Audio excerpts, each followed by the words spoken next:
Largest victory of all time. Hold on. Slow game. Should have recorded it, but it just thought of it now. I didn't realize it was gonna be this clutch. Right? Pretty lucky. Get the Mewtwo.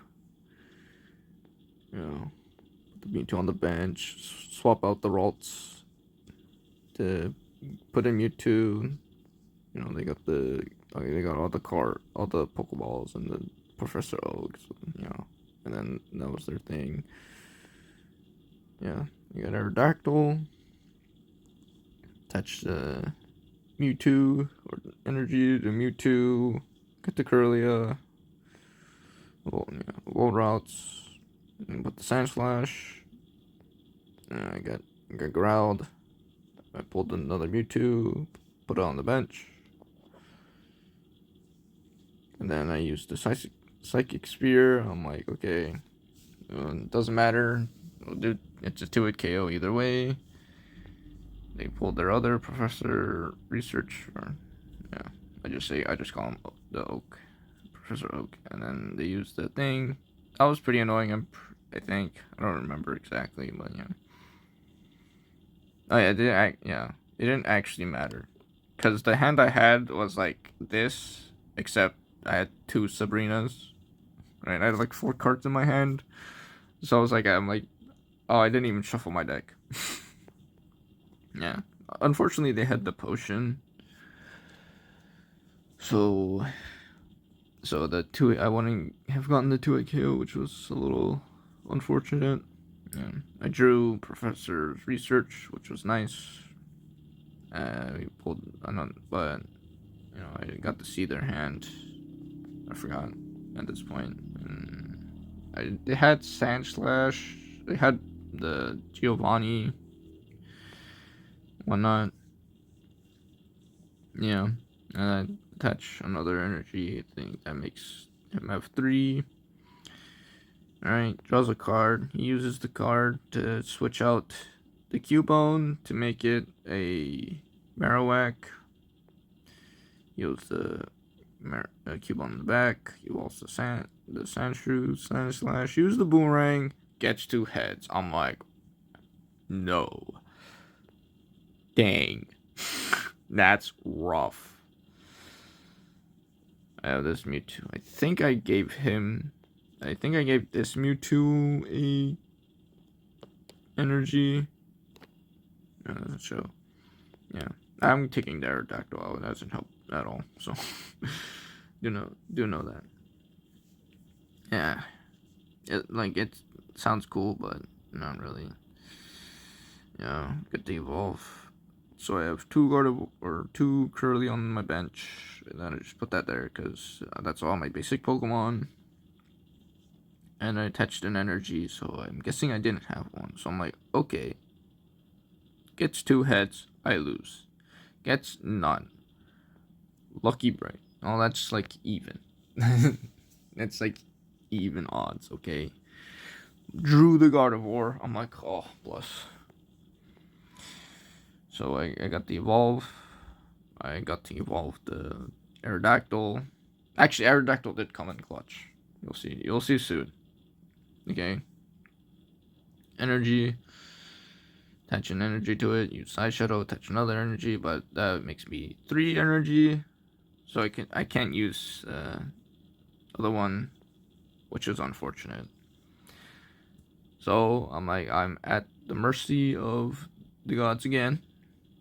In my head, I knew 1 card gonna be enough, or like I can live 1, obviously. So, and I got hit once, which is fine. So then I draw a card. I got the other Gardevoir. I think I had like 5 cards left in my deck, 5, 3, something like that. Not a lot, so it was pretty high. Put on my bench. Now I have 2 of them. Now the whole thing is. Now I attached the energy to Aerodactyl. At first I was like, oh wait, what am I doing? I probably should have put it on my Gardevoir, but it was actually kind of clutch, low key.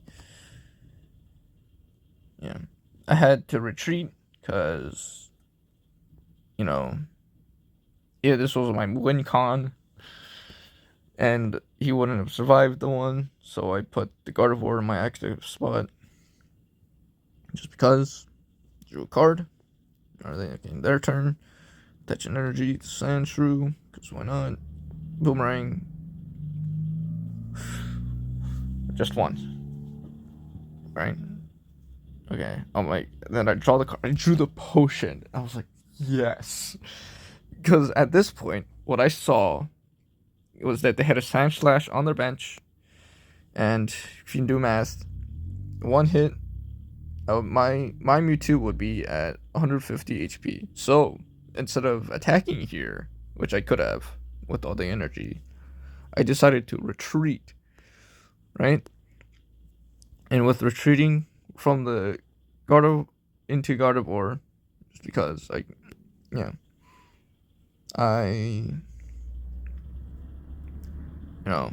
I made it so even if I KO'd the Marowak, then the Sandslash would have came in with perfect HP and would have killed me.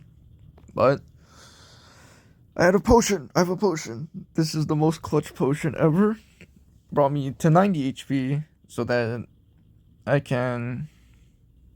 used two Side Shadows on the Gardevoir so I could retreat it, and then put the extra energy into the Mewtwo slot so then I could Side Drive and take out the Marowak. Right. Puts the Cubone in the active spot. I don't know why.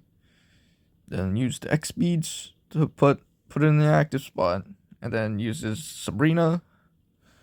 Luckily, I had Aerodactyl on my bench, and I guess it wasn't that clutch. But it was nice to have the Aerodactyl. I used to run Gengar because Gengar has his I forgot what the attack is called, but it makes it so they can't use supporters. I thought on one energy, and I was like, oh, that's pretty good. But then I realized I have to evolve it into Gengar, and there's no way to expedite evolutions yet. So yeah. So I'm like, okay, whatever. But yeah. Yeah, they try to I don't know what they were doing. I guess they wanted me to waste the energy, but because I did that, because I have Aerodactyl, I only need to waste one. So with the two Gardevoirs, I would have been fine. And I put the ball in my hand, discard the energy, I retreat to Mewtwo, Side Shadow, Side Drive, get the 1-hit KO, and win the game. That was the most clutch play I've ever done. I was semi-lucky. I mean, that was like odds, you know. He got one both heads, one both tails, and one of each. So that was perfectly odds. So the order, even if the order changed, I don't think if they got both tails on the first one, then I would have won easier, I think. But yeah, whatever. Yeah, and yeah, that game is one of the reasons why I don't like to run any cards that require coin flips. Because in the solo battles, I use the electric deck, and that one has Jolteon and Heliolisk or Helioptile, and you have the coin flips on that one, and they're really annoying. I've gotten more all tails on Jolteon than I have gotten 3 heads or 4 heads on Jolteon. So that's my luck so far. Yeah. I don't know who's gonna I'm gonna show this to. I don't know if I'm gonna post it online, but yeah. I wish I had the visual. I'll start recording these from now on. But yeah. Hopefully you guys could see it. I could draw it, but I'm bad at drawing, so yeah.